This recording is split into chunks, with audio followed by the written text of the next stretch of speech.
बेटी थी, जो कि सातों भाइयों की लाडली बहन थी। आठों भाई बहन एक साथ बैठकर खाना खाते थे। कार्तिक की चौथ आने पर बहन ने करवा चौथ का व्रत रखा। जब सातों भाई खाना खाने आए तो उन्होंने बहन को भी खाना खाने के लिए बुलाया। तो माँ बोली, आज का करवा चौथ का व्रत है, जब चांद निकलेगा तब यह अर्घ देकर ही खाना खाएंगे। तब भाइयों ने जंगल में आग जलाकर छलनी में से चांद दिखाया।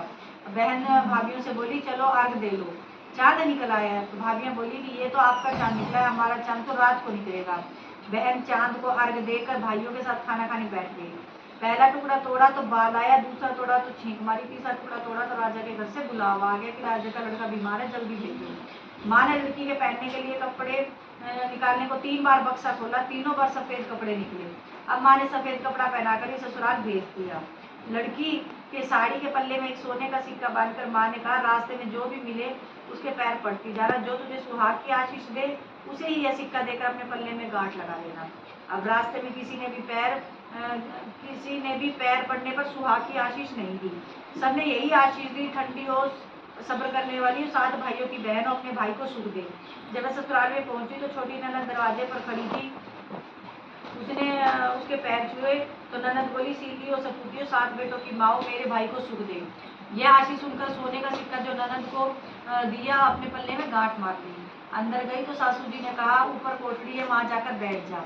जब वह ऊपर गई तो उसने देखा कि उसका पति मर चुका है। अब वह उसे लेकर उसी कोठरी में पड़ी रही, उसकी सेवा करती, उसकी 7 दासियों के हाथ बची कुची रोटियां भेजती थी। इस प्रकार उसे अपने पति की सेवा करते करते पूरा 1 साल हो गया।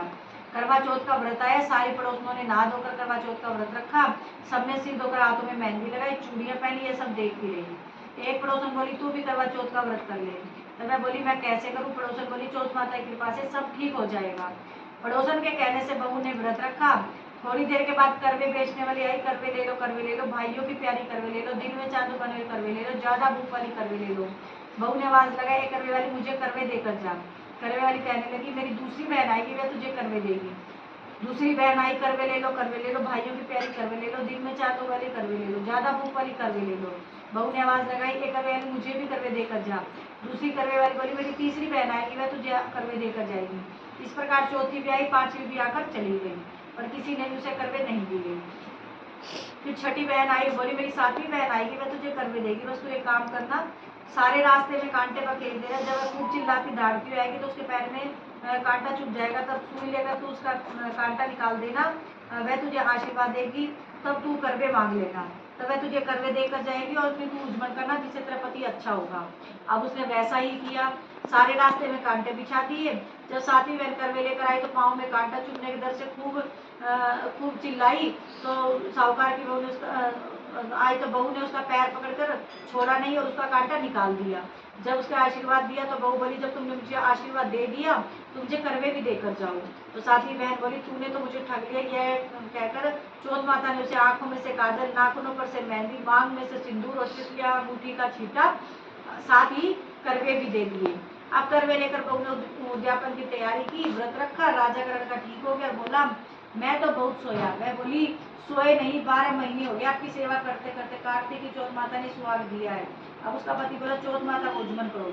अब उसके चौथ माता की कहानी सुनी, उद्यापन का खूब सारा चूरमा बनाया, जीम कर वे दोनों चौपर साथ खेलने लगे। इतने में उसके बांधी तेल की बनी पूरी सब्जी लेकर आ गई। दोनों को खेलता देखकर सास से जाकर बोली, महलों में खूब रौनक मची, तुम्हारे बहू बेटे चौपर साल खेल रहे, तो सास देखने आई। दोनों को देखकर बहुत खुश हुई। बहू ने सास के पैर दबाए तो सास बोली, बहू सच सच बता, तूने क्या किया?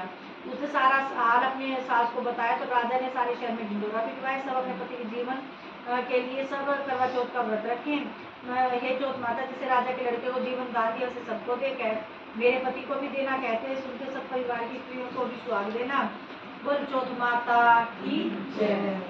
कट्टी ना टेरी ना कुंभ रखड़ा तेरी ना, बाण पैर पाई ना, सुतड़ा जगाई ना, रुतड़ा मंगाई ना, मैलड़ा नोई ना, पाटड़ा सीनी, ले सुहागन करवड़ा ले, आसावली इधर से करवड़ा ले, करवड़ा बटाइया, जीवंदा जोली पाइया, मोया मर जिवैया, जा आकी मेरी माई नु सुहाग तेरी जाई, दर्शन चढ़े पानी पीवा।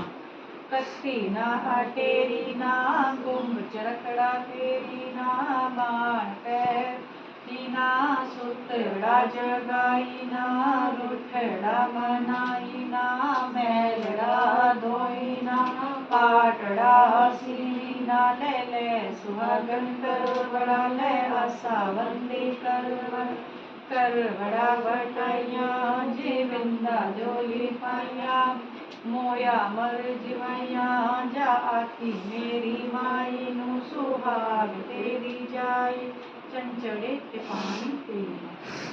कितने हो गए? दो हो गए।